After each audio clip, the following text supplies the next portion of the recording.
Student उम्मीद करता हूँ खैरियत से होंगे। हाजिर हूँ एमएफ इंग्लिश सेंटर से। तो आज जो हमारी एक्सरसाइज है वो है एक्सरसाइज नंबर 4 और जो ये यूनिट है वो है 6.1 और जो ये चैप्टर है वो है the rule of women in Pakistan creation and development. तो स्टूडेंट इस एक्सरसाइज में जो है हम एक वर्ड हमें दिया हुआ था आइडियल, जो हमने चैप्टर में अंदर पढ़ा था, तो हम उसे यहाँ पर डिस्कशन करेंगे और उसके बारे में जानेंगे कि आई का क्या मतलब है, डी का क्या मतलब है, ई का क्या मतलब है। तो स्टूडेंट एक्सरसाइज शुरू करने से पहले मैं आपको कहूँगा कि मैं जो है एक्सरसाइज नंबर 1 से लेकर 3 तक वीडियो अपलोड कर चुका हूँ, तो अगर आपने वो नहीं देखी है तो वो ज़रूर देख लीजिएगा। और स्टूडेंट साथ ही साथ मैं आपको ये भी कहूँगा कि अगर चैनल पे नए हैं तो सब्सक्राइब ज़रूर कीजिएगा और बेल आइकॉन भी ज़रूर प्रेस कीजिएगा और अपने दोस्तों तक भी शेयर कीजिएगा ताकि उनको भी जो है ये एक्सरसाइज समझ में आ सके। और स्टूडेंट मैं साथ ही साथ आपको ये भी कहूँगा कि अगर आप हमसे कांटेक्ट करना चाहें तो कर सकते हैं, व्हाट्सएप नंबर स्क्रीन पर आ रहा होगा। तो चलें स्टूडेंट हम जो है इंस्ट्रक्शन पढ़ लेते हैं और अपनी एक्सरसाइज को शुरू करते हैं। Do you remember what each letter stand for in the ideal problem solving tool and what is mean?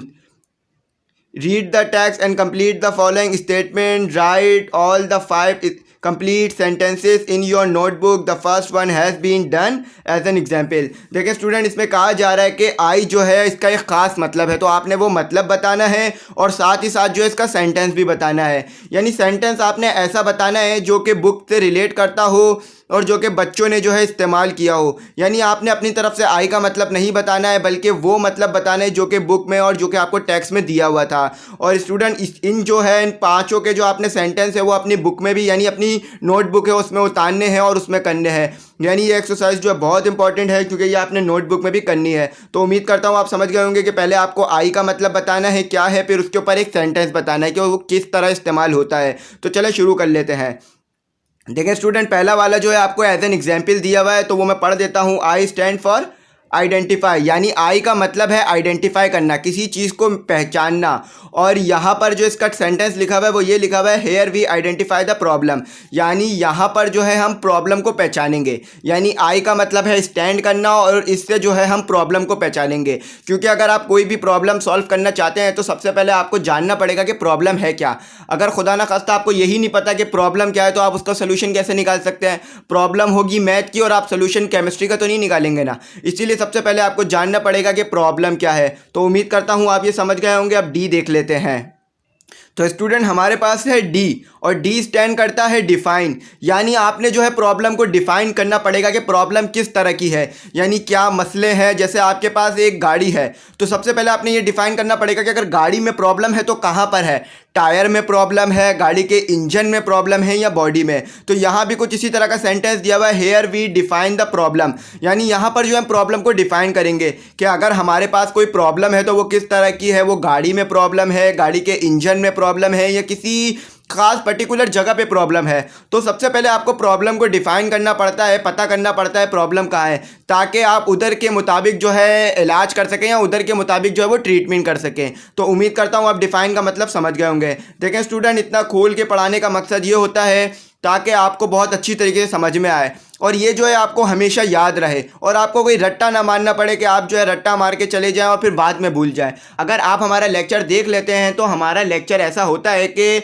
आपको जो है ये चीज़ हमेशा याद रहे। क्योंकि हम जो है बहुत खोल के समझाते हैं, 4-5 मिनट ज़्यादा लग जाते हैं, लेकिन आपको जो है बहुत अच्छी तरीके से बात हम पहुँचा देते हैं ताकि आपको बहुत अच्छी तरीके से समझ में आए और आपको ये बात हमेशा याद रहे। तो उम्मीद करता हूँ आप डी का मतलब समझ गए होंगे। अब ई देख लेते हैं कि ई क्या स्टैंड करता है। देखिए स्टूडेंट ई स्टैंड करता है, ई स्टैंड्स फॉर एक्सप्लोर, यानी प्रॉब्लम को एक्सप्लोर करना पड़ेगा। एक्सप्लोर से क्या मुराद है मैं आपको भी बता देता हूँ। Here we explore the answer of the problem, यानी यहाँ पर एक्सप्लोर से मुराद है कि आपने अब आंसर को खोजना है। आपने जो है आइडेंटिफाई कर लिया कि क्या प्रॉब्लम थी, फिर आपने उसे डिफाइन भी कर लिया, यानी आपने पता भी कर लिया कि कहाँ प्रॉब्लम थी। अब आपने क्या करना है, एक्सप्लोर, आंसर खोजना है। अगर आप उसका आंसर नहीं निकालेंगे तो प्रॉब्लम कभी सॉल्व होगी, कभी भी सॉल्व नहीं हो सकती। तो आपने प्रॉब्लम को सॉल्व करने के लिए क्या करना पड़ता है, आपको प्रॉब्लम सॉल्व करने के लिए आंसर निकालना पड़ता है। तो यहाँ पर एक्सप्लोर से मतलब है खोजना, यानी जांच पड़ताल करना, चीज़ को फाइंड करना। तो उम्मीद करता हूँ आप एक्सप्लोर का मतलब समझ गए होंगे कि एक्सप्लोर का मतलब होता है खोजना और आंसर को ढूंढना। देखें आप स्टूडेंट यहाँ पर जो दिया हुआ हमें ए, अब देख लेते हैं कि ए क्या स्टैंड करता है। ए स्टैंड्स फॉर एक्शन, यानी ए जो है वो एक्शन को स्टैंड करता है। देखें, अब आपने प्रॉब्लम भी ढूंढ ली, एक्सप्लोर भी कर लिया, आंसर भी पता कर लिया, लेकिन आंसर पता करने से ऐसा तो नहीं है कि आपकी प्रॉब्लम अब सॉल्व हो गई, अब आपको कुछ करना ही नहीं पड़ेगा, बल्कि आंसर आपने जब निकाल लिया है तो उस आंसर को अप्लाई भी तो करना पड़ेगा ना, जब भी आपकी प्रॉब्लम सॉल्व होगी। तो देखें, यहाँ भी बिल्कुल यही बात लिखी हुई है कि here we take the best possible action to try and solve the problem, यानी आपको एक्शन करना पड़ेगा, यानी आपको अब अमल करना पड़ेगा उस प्रॉब्लम को सॉल्व करने के लिए। अब जैसा कि मैंने आपको गाड़ी की मिसाल दी थी कि गाड़ी में कहाँ पर प्रॉब्लम है आपने पता कर लिया, क्या प्रॉब्लम है ये भी पता कर लिया, और आपने जो है उसका आंसर भी देख लिया कि भाई इंजन में प्रॉब्लम है, ऑयल डालेंगे तो ठीक हो गया।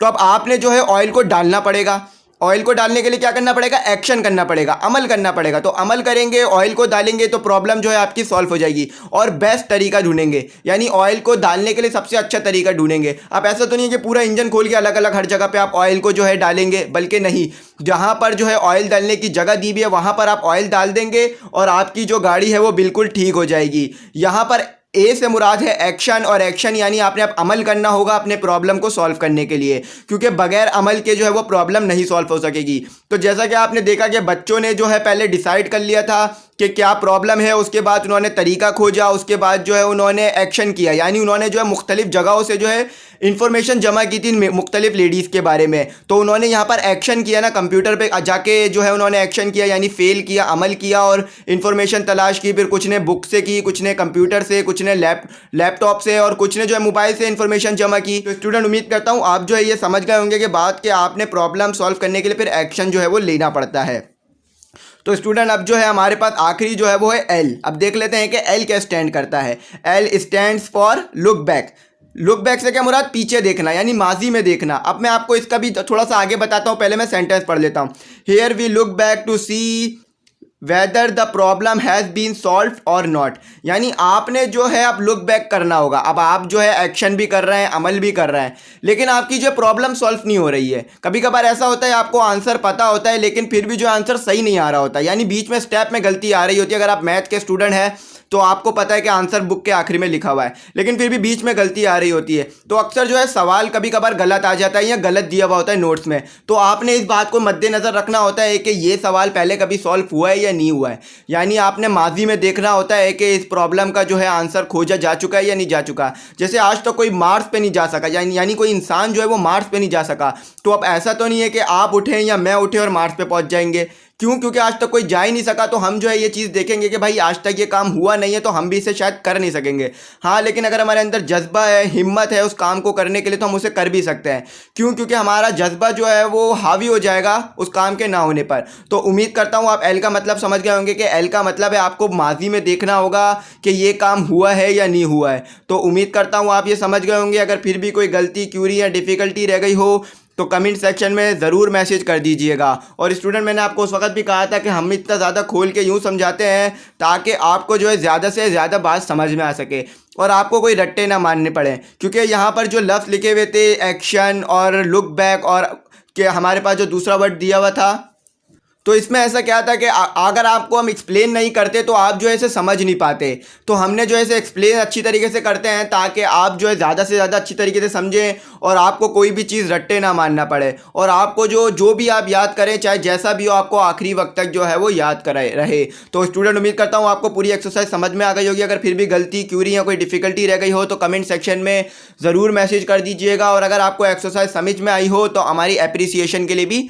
ज़रूर मैसेज कीजिएगा। और अगर आप हमसे कांटेक्ट करना चाहें तो कर सकते हैं। व्हाट्सएप नंबर जो है वो स्क्रीन पर आ रहा होगा। और स्टूडेंट, मैं आपको साथ ही साथ ये बात भी बताना चलूँ कि मैं इससे पहले भी तमाम एक्सरसाइज अपलोड कर चुका हूँ रीडिंग चैप्टर से जो होती है मुतालिक, तो वो भी आप ज़रूर देख लीजिएगा अगर आपने अभी तक नहीं देखी है। क्योंकि जो भी पेपर बनेगा वो पीछे की एक्सरसाइज से ही बनेगा। तो एक्सरसाइज पे जो है ज़्यादा से ज़्यादा ध्यान दें ताकि आपका पेपर भी बहुत अच्छा हो जाए और आपकी इंग्लिश भी बहुत अच्छी हो जाए। क्योंकि अक्सर जो आपके बड़े बड़े मेन सब्जेक्ट है जैसे मैथ, केमिस्ट्री, फिजिक्स, ये सब इंग्लिश में ही है। तो अगर आपकी इंग्लिश अच्छी नहीं होगी तो आपको यहाँ पर जो है बहुत ज़्यादा डिफ़िकल्टी और क्यूरी हो सकती है। क्योंकि ये सब्जेक्ट उर्दू में तो है नहीं जो कि आप अपनी जो आपकी मादरी लैंग्वेज है उसमें आप पढ़ लें। तो ये सब इंग्लिश में है तो आपको इंग्लिश जो है वो ज़्यादा अच्छी करनी होगी अपनी। तो थैंक्स फॉर वॉचिंग।